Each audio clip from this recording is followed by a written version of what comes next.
Previously on Woodbrew.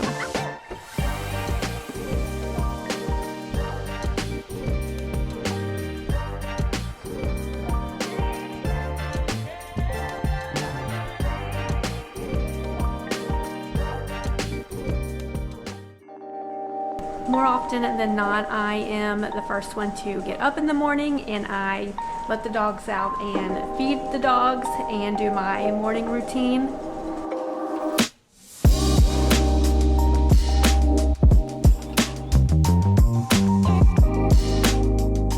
So now I'm letting Dylan do his morning routine and catch up on emails for a little bit, and then we will be out here working on the final things on this camper, which is really weird to say. You sure you got it? Oh, nope. Well, I'm pretty sure they're gonna have the comfiest bed in Teardrop history. This thing is like at least 6 inches, maybe more than that, thick. But it's quite the bear. The what? The bear. What does that mean? Like, it's hard to move around. Oh. And it, like, I mean, just fits. Just fits. So it should. Yeah. Now this should fit. I mean, tight. Obviously the wheel wells are going to be an issue. Yep. We always knew that. So we're going to see how big of an issue they are and whether or not we're going to have to cut the mattress, which is what we sort of always thought we were going to have to do. Oh my gosh. This is a fairly excessive mattress, I have to admit. Oh. Camping in style, huh? Dude, this is better than our mattress. Well, duh, it's like twice the thickness. I mean, our current big mattress. Dude, this is nice. Oh. That's pretty nice. Oh. Good night. There's a ton of air coming through there. You need to block those off to really get an idea what it's going to be like. I'm feeling it now.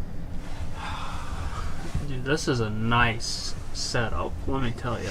Are you going to kick them out? Oh, we're going to need one ourselves for sure. This is so much more comfortable than like every other way we've traveled. Oh, this is so nice. I mean, just being able to sit up fully. Whole door area looks pretty incredible.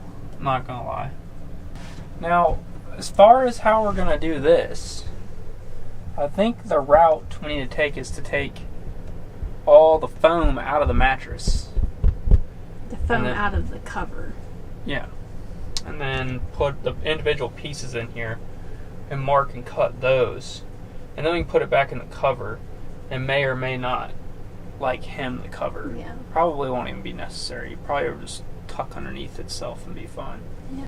But then, probably wondering, well, that's kind of dumb. Why would you want the fenders in here? Well, the whole purpose of having the fenders in here was that we wanted a 5x8 camper. We only had a 4x8 trailer, so we had to go outside the wheel wells. And you either build up a platform in here, so the platform would be starting where this mattress is, right? So I would be another 6 inches up higher, and so my head would be really close to the ceiling, and it would be really uncomfortable on that side. So the whole purpose and thought process was that we're going to sacrifice a little bit of width, and it's going to be down towards your legs, so it's not really that critical, you know, even your hips are up here. So it'll also give you a place to put things like a phone or a drink or something like that. Like, you actually have a flat, stable piece of board in here, because if you have kids up here and a mattress up there, then, like, you know, you really have no stable place to put anything. So it does serve sort of dual purpose. To be fair, this is a queen size mattress, which is like an absolute luxury in most campers in general for 2 people to sleep. I've slept on a full with 2 of my friends on a cross-country road trip. Out of desperation, slept in a Walmart parking lot. 3 of us in the back of the van. Not just 3, like 3 2 of them were big. Yeah, 3 big dudes on one full-size mattress. It wasn't fun. Are you as excited as I am about taking this thing out on its first trip? I'm just jealous.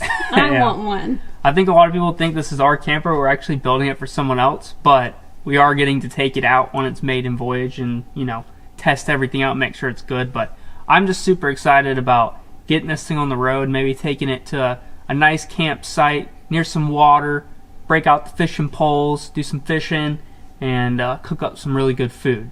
Something like that. Just a simple, nice, close-to-home trip. It's going to be super nice in this thing. But in the meantime, I guess now would be a good time to introduce today's sponsor, which is Fishing Clash. If you're anything like me and you like fishing in real life, but you also don't have a lot of time to do it, you're trying to find an escape from the hustle bustle of everyday life, then I highly recommend you check out the mobile app called Fishing Clash. Now, this isn't just your classical mobile game app. This is one of the most realistic fishing simulators you can get on your mobile phone. And one of my favorite parts about it is being able to select anywhere in the world pretty much where you want to fish. So for instance, we're in Hawaii right now, but we can scroll down and go to something like the Amazon River, which is quite wild. Click equip, and we're ready to fish just like that. If you click cast, we're fishing. And all you have to do is click the hook button and we're hooked into a fish. And it's not just a few different fish in each location. There are literally hundreds of different fish that you can catch around the world. And once you catch one, it's going to tell you all the stats about it. This is a peacock bass. It's going to give you the weight and everything. It's going to keep track of all that so you can keep track of your greatest catches in the game. The best part is you can compete with other anglers from all around the world and even start a clan with your friends and family so you can play together. Here is a quick tip for getting started. See the bar at the top of the screen? Press and release the reel button to keep the meter in the combo window. This will maximize the score you receive for each catch. Download the game by using the link in our description box or scan the QR code you see on the screen and use our special gift code Woodbrew to get a $20 value reward for free. With our gift code, you will get 1 unique avatar, 1 mythical lure card, 50 luck power-ups, and 30 weight power-ups to help you catch bigger fish. If you guys would like to further support this channel and have a blast fishing around the world, then be sure to download Fishing Clash using the link in the description below, and don't forget to use our code to get all the free goodies. Thank you, Fishing Clash, for sponsoring this week's video, and now let's get back into the build. In the last couple of videos, we've been talking about what we were going to do for this countertop in the back after our fiasco with the whole Formica not working, and many of you suggested stainless steel, which is a great option, but it is beyond the budget of what we have left to finish this project with. So instead, we grabbed some scrap pieces of 1/4-inch nice birch plywood, and we decided to use that as the countertop, as well as a really nice durable finish of some Halcyon by Total Boat. Now, obviously, there's better options, like stainless steel would have been a phenomenal option, but our budget only permitted for this, and I think it actually turned out really good in the end. So what we ended up doing was just gluing it and pin nailing it down, and it turned out pretty darn sweet.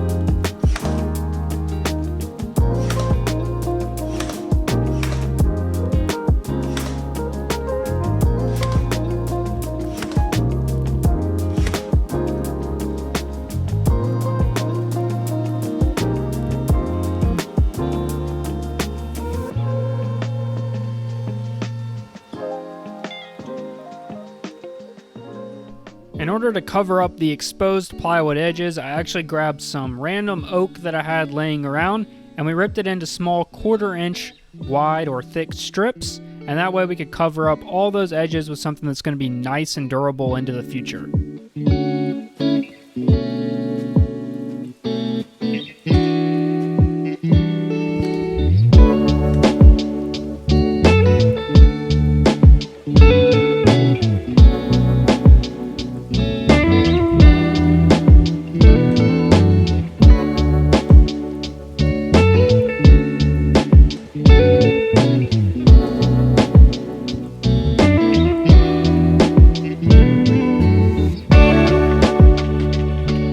With all the edge banding done, it's time to turn our attention to the small shelf which goes over the countertop.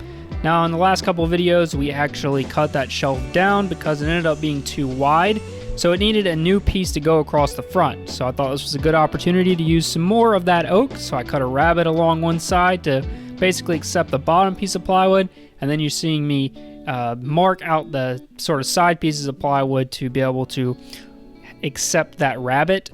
And so I'm using a miter saw to make the initial cuts here to make this rabbet, and then I'm just breaking everything out and cleaning it up with a chisel.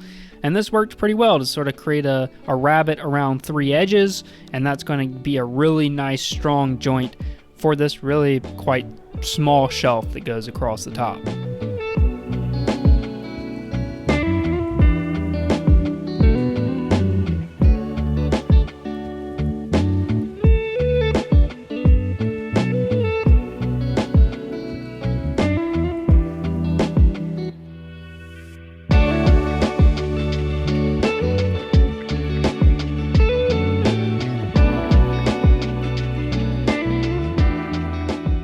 With the shelf prepped for install, it's time to simply slide it into place.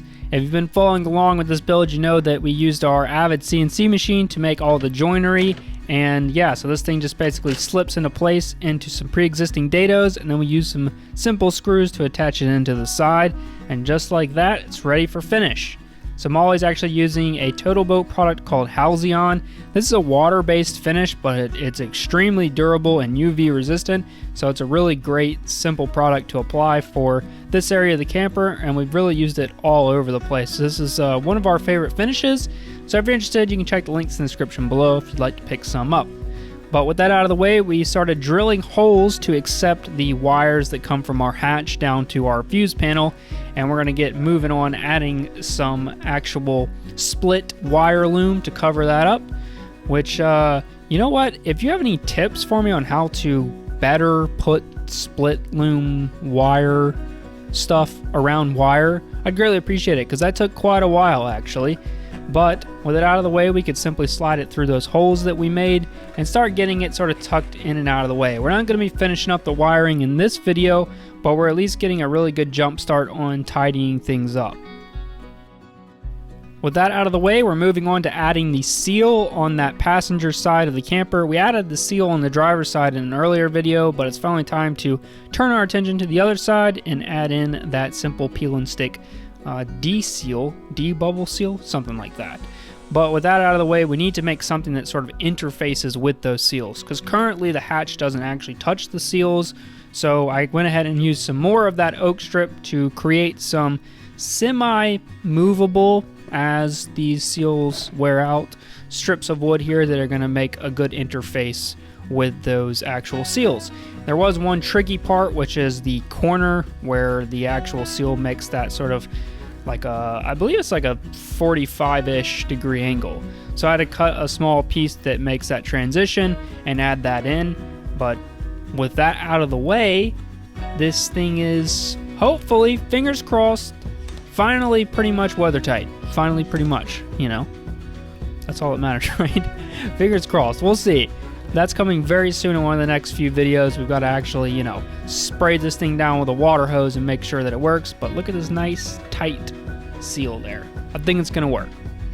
With that other side working really well, we just duplicated the same thing on the other side. And that sort of basically completes the sealing on the side of the hatch. But we still had to put a piece across the bottom, which will have another seal on it to keep dirt and dust from blowing up inside. Less for rain, but things get dusty when you're bouncing down a road, so we need that thing sealed on the bottom. And then it was time to touch up some of the bed liner places that got overspray or that got damaged along the way or anything like that. We just wanted to touch stuff up, as well as add a bit more bed liner to this hatch area and any of the places that might see water on a regular basis.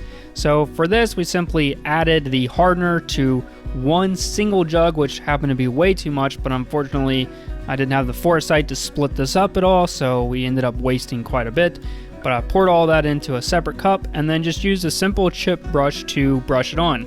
Now this gives you a bit smoother finish than before, but because we were sort of touching things up, the actual textured finish was pretty much pre-existing. So this worked out really well for being able to go around and touch everything up, like this area that got some of the gray overspray on it.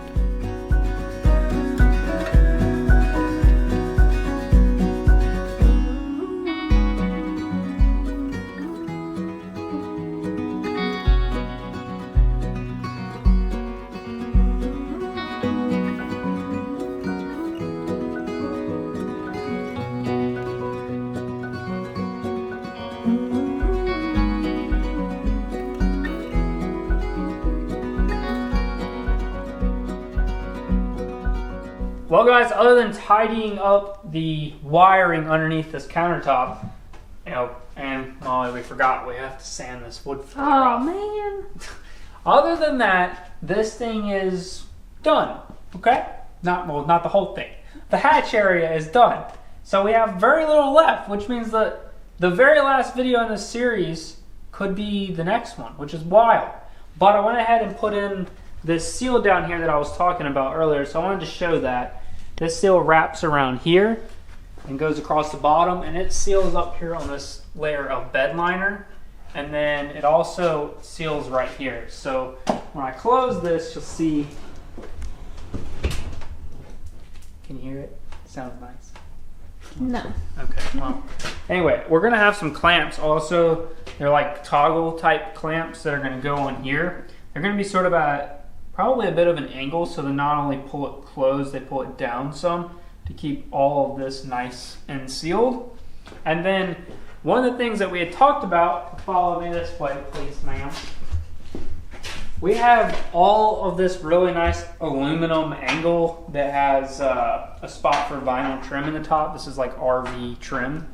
We were gonna put that on all of these corners, but the more and more we've looked at it, the more we don't want to do it. We really like this clean look of the bed liner transition, and the whole idea behind the trim was to help protect these edges because they're the most vulnerable part in this whole thing, really, in the whole weather sealing section. But we fiberglassed them, so they should be good. So what we're going to do is we're going to leave that trim off for the time being, take this on a handful of trips, see how it performs. If there's any issues here, we can always come back and add it. But right now, we really like the look of it without it, so we're just going without it. Also, we talked about doing a black strip across the bottom.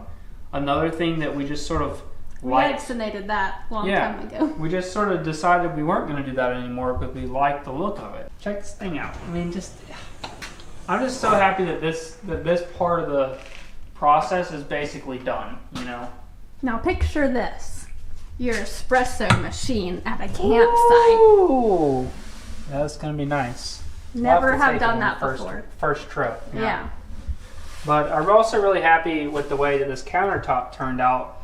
There's a seam back here, but unless you're literally right here over the top, you can't even see the seam from back here at an angle. So it turned out really good, and I think this is going to be a good, durable, low-cost solution. So yeah, pretty much. We're close, Molly. We're so close. So close. So close. And we lied in the last video. What did we say? We said that we could possibly see it driving in this video and in that. Oh no, yeah. That's been the last 14 episodes. We could have almost be done. So, We mean it now. Yeah.